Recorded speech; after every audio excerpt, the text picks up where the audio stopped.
akademik, beliau juga amat aktif dalam projek perundingan berkaitan perancangan guna tanah, perhutanan tani, pembangunan landscape berdaya tahan iklim bagi agensi kerajaan serta swasta. Okay. Untuk Dr. Latifah Omar pula, beliau pensyarah di pensyarakanan di UPM Sarawak dan mempunyai kepakaran dalam bidang pengurusan keseluruhan tanah secara lestari dalam agrosistem tropika. Pendidikan beliau juga tertumpu kepada usaha meningkatkan keseluruhan tanah, kecekapan penggunaan nutrien serta membangunkan strategi pengurusan yang mesra alam bagi mengurangkan kehilangan nutrien daripada sistem tanah.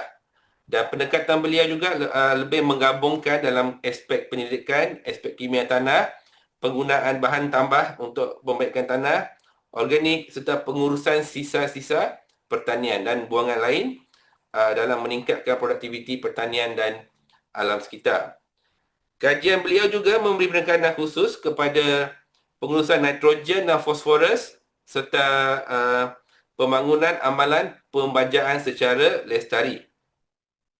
Dr. Latifah juga banyak menerbitkan pendidikan dalam pelbagai jurnal ilmiah serta kerap membentangkan penemuan beliau dalam persidangan antarabangsa dalam bidang sains tanah, pertanian lestari dan pengurusan alam sekitar.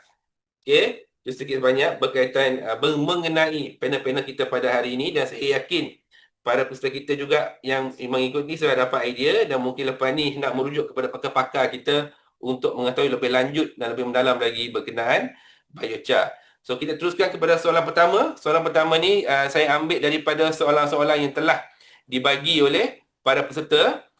Apakah yang dimaksudkan dengan biochar dan bagaimanakah ia dihasilkan secara asas?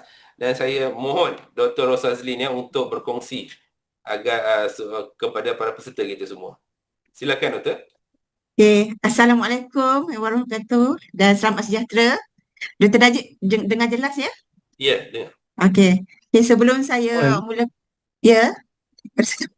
sebelum saya mulakan jawapan kepada soalan tersebut, saya ingin mengucapkan terima kasih kepada Persatuan Sains Biochar Malaysia atas jemputan dan peluang untuk bersama-sama dalam webinar pagi ini. So, bagi saya topik yang dibincangkan hari ini sangat penting dan relevan sebab kita berhadapan